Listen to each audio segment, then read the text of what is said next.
Oh, hello, welcome to another video, and today, or should I say tonight, we're going to be talking about the Horus Heresy again.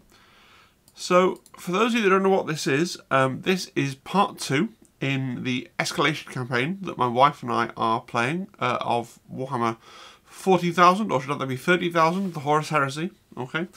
So this is episode 2 featuring our 750 point army lists. This is going to be both halves of the episode this time. So last time I experimented with splitting it out. So I had the army list building considerations in one video, and then I had the actual battle report in a separate video to try and consolidate the Horus Heresy content on the channel, because I know it's primarily a kill team channel and that's what people are here for, to try and consolidate the Horus Heresy stuff. We put the battle report and the army building and the roster building into one video, so hopefully those of you that are enjoying this can continue to enjoy the series as it goes on. Same amount of content, just a fewer number of uploads. But if you don't know what I'm talking about, go back now and look at episode 1 and then go and look at the battle report, and then we can come back here and talk about episode 2. Okay? Brilliant. So, my Emperor's Children, oh gosh, you can't quite see. Well, it's fine. I'll explain what's behind my my picture there. You remember my list from last time. Centurion, not much has changed. I've gained a Warlord trait this time, okay?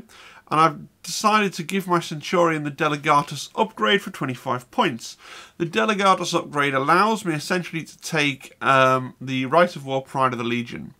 So what Pride of the Legion does, it really seems to me to be tailor-made for Zone Mortalis, okay? So Pride of the Legion reduces the number of heavy support choices you can take to 1, where you can only take 1 anyway. It reduces the number of fast attack choices you could take to 1. Well, you could take 2, but there weren't that many non-vehicle fast options to take within the confines of Zone Mortalis. And what it lets you do is take regular Terminators and also Legion Specialist Terminators as troops. And if you take regular Terminators as your compulsory troops, they gain the line keyword. So I was able to get a second unit. You can see this is the new unit that we've added, the Tartaros Terminators.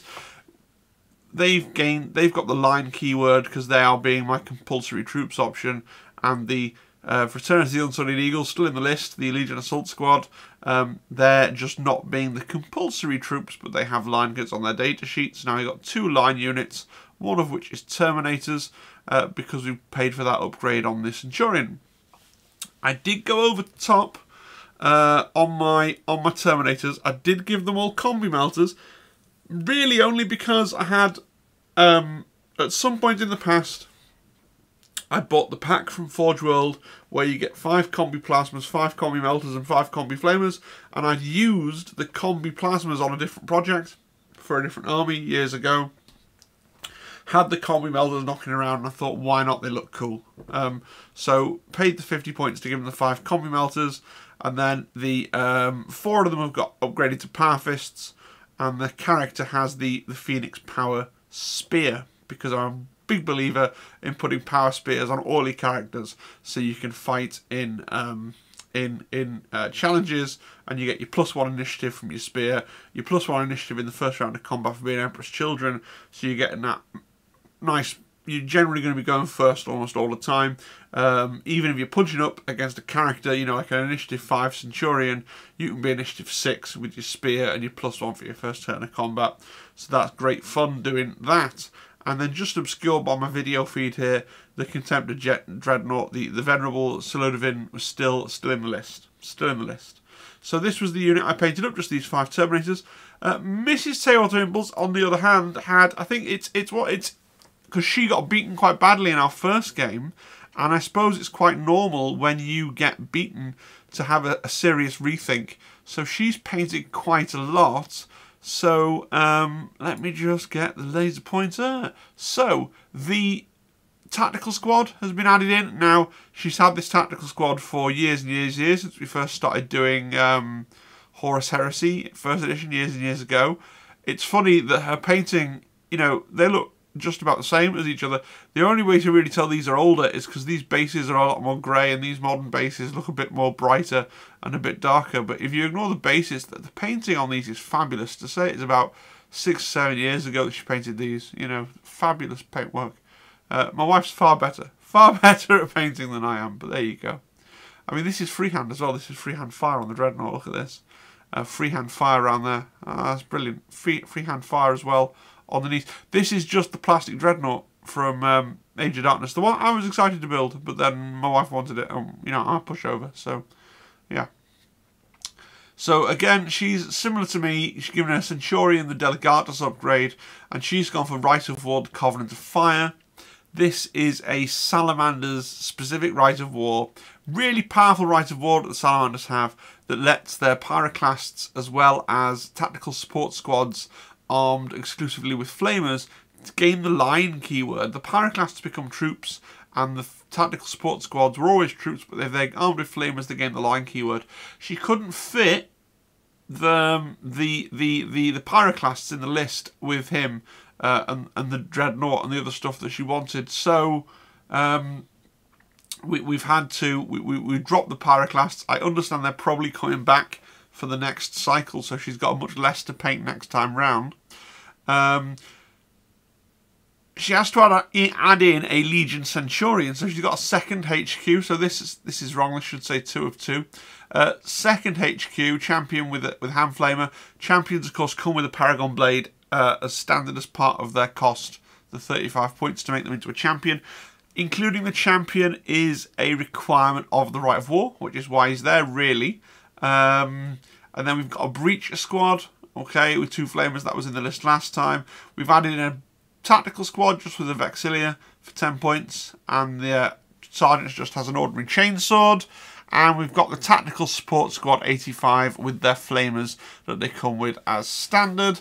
And then we've added in a Contemptor Dreadnought with a Gravis Melter Cannon and a built-in Heavy Flamer. Very, very nice. And that's, what, 749 points. So then we played our game. Let's run you through how the game... went. There we go. It'd be nice if it changed slides. So here is deployment on the board. So it's the same single mission. The Zone Mortalis supplement in White Dwarf only comes with 1 mission. Last time we chose to allow the Salamanders to defend because it seemed flavourful. This time we rolled off, but the Salamanders... Mrs. T.I. won the roll, so she chose to defend again, I think, which is the wise choice because defenders have a really easy time in this mission, I feel. So she's got her breaches here deployed at the back on their objective. She's got her the Flamer squad here along with the Legion champion. Okay, and off the table in reserve is the Dreadnought and the tactical squad. For my part, I've got my Dreadnought on the table here as well as my Terminator squad. And off the table in reserve, you've got my assault squad is in reserve with my Delegatus in the assault squad as well. Okay. The poker chips are the access points, so we wanted to define our access points with something that was a bit more visible. And obviously it's a bigger board. We set up the board, so it's now a 3x3 board. It'll be the same size for next game as well, a 1,000-point game. And we put some terrain on. I think the terrain's looking really good. I'm really pleased to be getting some use out of these Necromunda tiles that I bought ages ago. I've never played very much Necromunda on them, but I'm really pleased to get some use out of them. Would it look better if I had the whole plastic Forge World stuff, which was all 3-dimensional? Yeah, sure it would. But this is pretty cool. This is all pretty cool. Got some containers in there to break up some of the space as well, and the little I love the little trucks. Like the little trucks are just minding their own business, like a grimdark Thomas the Tank Engine, and suddenly all these Marines start having a fight around them, and they're like, "What? Let's just stay really still and hope that the Marines don't notice us." All right, you know, got to deliver a box, get through the door, you know, come around here through this door. Meanwhile, this fella's just trying to tidy up these crates, you know. Just a little trucks minding their own business. Anyway, I'm sure you came here to find out what happened in the game. So first turn was pretty well a boring positioning kind of a turn. I was thinking about this. So the Dreadnought came on, that was in reserves, came on here, stood on the objective. Obviously it can't capture the objective because it's not a scoring unit, but it just kind of stood there. The Breachers didn't do anything because they were scoring a victory point, so that's 1 victory point for Mrs. T.I. in her first turn. and the flamers came down from here. Obviously, we're looking to get through this door for this objective. My Terminator set off along here, heading towards, again, this objective, and my Dreadnought is heading off towards the middle. At this point, I didn't really have a plan for the Dreadnought. I didn't know whether he was going to go over here and try and menace these guys, or whether he was just going to go over here and try and fight the Dreadnought. Okay. And then we go on to turn 2, so that was a very quick positioning turn. Turn 2, so it's the same picture down here. Here's where we started off and here's where we ended. You'll notice that the Dreadnought is dead. The Salamander's Dreadnought. So what happened is, Mrs. T.I. moved out her Dreadnought into the middle, and my Dreadnought promptly came through the door, came out, shot melter guns and charged the Dreadnought, and killed it, because Emperor's children go first. Oh, well, they don't necessarily go first. They get +1 initiative in the first round of combat. So when you're a Dreadnought versus a Dreadnought, you go in at the same initiative. If the Emperor's children Dreadnought's going to therefore go in first, and I had 2 attacks extra as well, because I've got 2 combat weapons plus the extra attack for charging. So I just kind of charged and killed the Dreadnought with some pretty good rolls. You can see what's happened here. The Terminators sort of, well, what happened first was the Salamanders advanced in Mrs. T.I.'s turn, lined up here like a shooting gallery. The Terminators came in. They got Wall of Death, okay, because of in Zone Mortalis, the reaction is not when you charge, it's when you move. So they got Wall of Death. This killed at least 1 Terminator.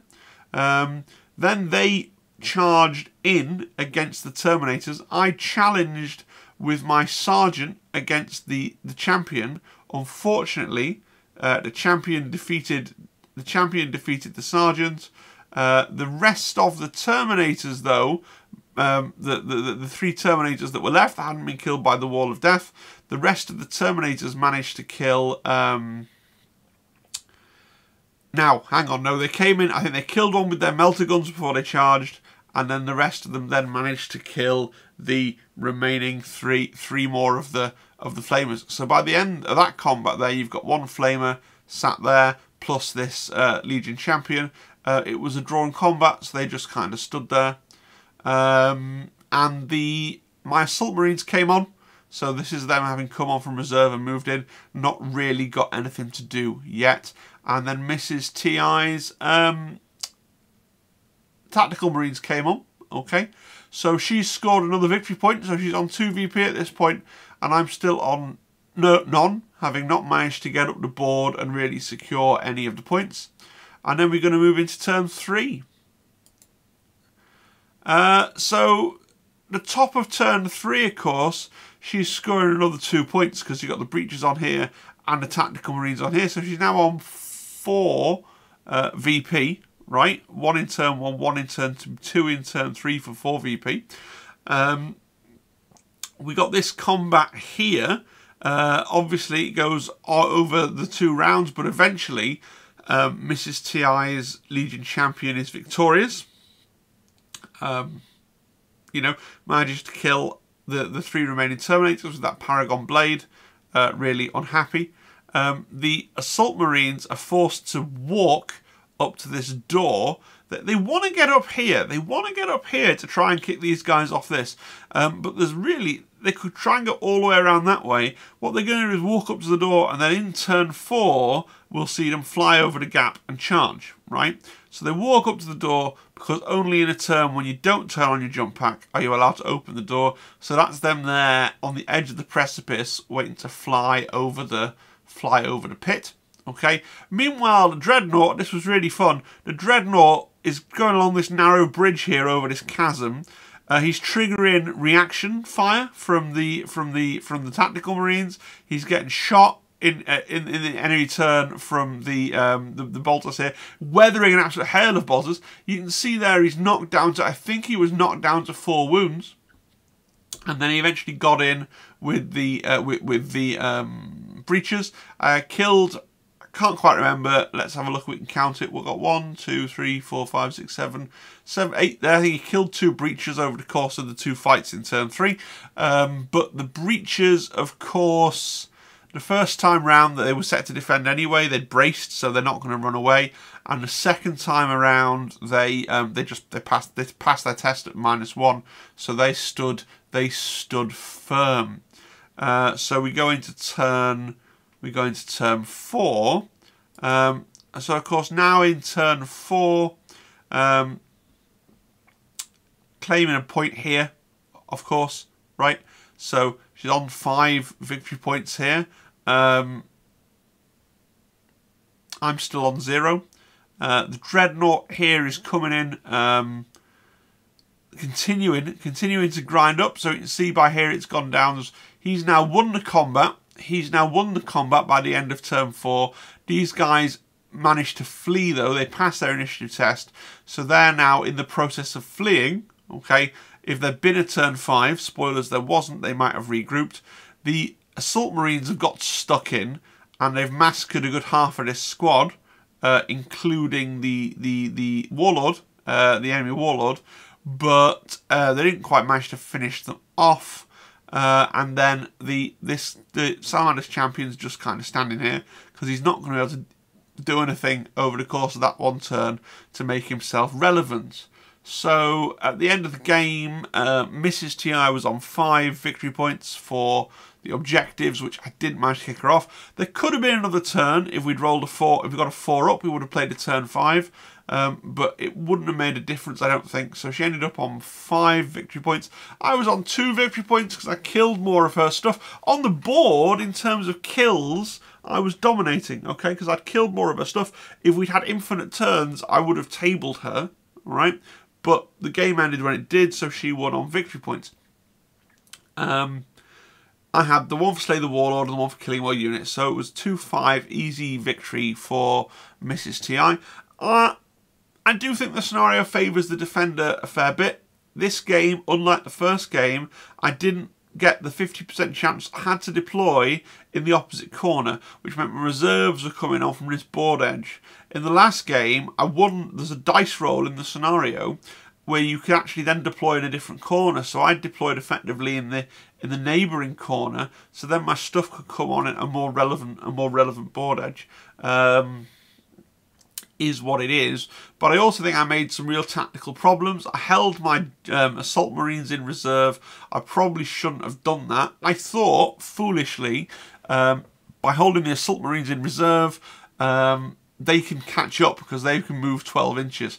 Actually, I should have put them on the board from the start because I really used them to try and project force for this objective up here that was far away from my stuff, but that wasn't the one that Mrs. TI had started on, and I could have just used the Terminators to come in and claim this objective. Could have been more tactical as well, placing the entry points. It's 1 per player on each side. Should have placed an entry point not in the middle, because I knew from the scenario the objectives were going to be in the 4 corners, so I could have placed an entry point on my side of the table so that my Terminators could have just come in here and threaten this objective straight away out of reserve.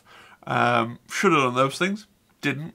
Mrs. TI played really well. The only thing she could have done better was with the Dreadnought. I would have hung him back, forced my Dreadnought to come stand in the middle. Then she could have walked out, shot with a multi-melter, yeah, and then charged. If you insist on Dreadnought versus Dreadnought combat, the Emperor's Children Dreadnought is still always going to strike first, okay? But at least if she got the charge, she'd get 1 attack, and I wouldn't have that extra attack, so we would have both been on 4 attacks, and I would have been shot with a multi-melter, so I'd have taken some wounds to begin with. Okay, so little mistakes, but it was a good solid victory by the missus. Final thoughts. I'm going to have to do something about my table now, which it really upsets me. There's a reason this is primarily a kill team channel, right? I love kill team, I love Warcry, I love Aeronautica Imperialis, all these games that play on the little fold out small board, because I can just play that on my normal dining room table. Because we're going to do this thing of trying to play 30k, I'm now going to have to try and invest in a piece of furniture that folds up and folds down to enable me to play a full-size game, because the next round will be okay, the 1,000-point round, but then we simply don't have the furniture to go to the 1,250 you know, that requires the 4x4, and we certainly don't have the furniture that will, well, once we leave the Zone Mortalis at 2,000 points to play proper full-size Horus Heresy. You know, that's like the traditional, on a traditional 6x4. So watch this space. If I buy a product and enjoy it, I will certainly review it, because I know a lot of us live,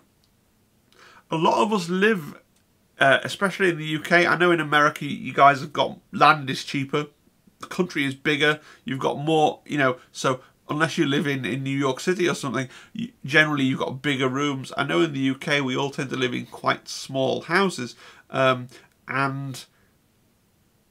a lot of the time there is space for a gaming table, but there's not space for a permanent gaming table, if you catch my drift. Like, I could have a gaming table in my living room, it would just absolutely dominate the living room, and it would be like people had walked into a Games Workshop when they came around for a cup of tea.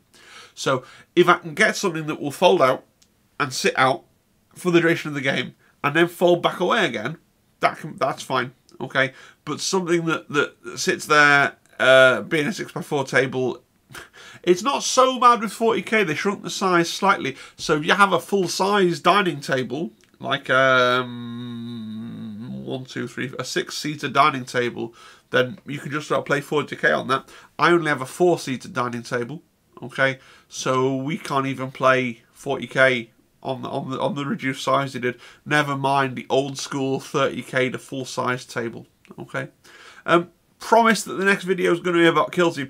If no other news comes out, I am actually finally going to do my kind of deep dive on the Sisters Novitiates, so you can look out for that. I really promise I will try Ossified Mod's Kill Team at some point. I get comments. I guarantee someone will write it in the comments for this video, and that is how I will know that they've not stayed for the rambly, annoying bit at the end, which there's no shame in that, but I know people don't, because I get a little graph on YouTube. I will try it. The problem with it is entirely in my own mind. I could just try it with the models that I have. I want to kind of have the perfect models that I want for that game, which means making new miniatures just to use in a third-party mod, and somehow, because it's a third-party mod, there's just part of my brain that thinks that that is a waste of miniature. I will square the circle. I will either make some models that are not optimal for 30k to use in Ossified Mod, or I will play Ossified Mod with the models that I have from 30k, even though I'm making suboptimal choices by not taking like plasma guns and plasma pistols, because it's Kill Team, right? So you're not spending points, you're just grabbing the best stuff. It's that transition between a points-based game and a menu game, but there you go. Do leave me a comment if you've played any 30k. It's one of those games that a lot of people are talking about and nobody's playing it. As far as I can tell, so I'm out there, I'm trying to play little games at home and just kind of showcase what the game is about. I really enjoy it because it's deeply nostalgic for me, because I'm, what, 35, and I've been playing Warhammer since on and off since I was 10, so I've been playing for 25 years. I started in 40k 2nd edition, and so I find the rule set of 30k, you know, because it's from that edition that was kind of the 40k edition that was called 3rd edition, 4th edition, 5th edition, 6th edition and 7th edition, that was all the same game. It's that refined a little bit, so it's deeply nostalgic to me. If you've enjoyed the video, please do subscribe to the channel. It's the single best thing you can do to support a small channel like mine. I really want to get to 1,000 subscribers. That would be fantastic. If you've already subscribed to the channel and you want to do something else, then give us a like. That helps as well. Leave me a comment. That's all very helpful. If you expand the comment down the bottom, you can join the Discord. The Discord's a really cool community, mostly Kill Team focused, but there is a Horus Heresy room. It's actually a really nice community. It is steadily growing. We have quite a lot of fun on there, so you can have a look at that as well. You've got Instagram and Twitter as well if you just want to see more of my painted miniatures. That's there for you as well. I hope you have a good morning, because I'm recording a video at 10 to 1 in the morning. Why? Because I'm a teacher on my summer holidays, and if you ask me what day it is, my answer to you at this point is the summer. It's August. It's just August. It's the day called August. At some point, it will stop being August, and I will weep. Have a great whatever this is. Bye bye bye. Bye bye. Bye.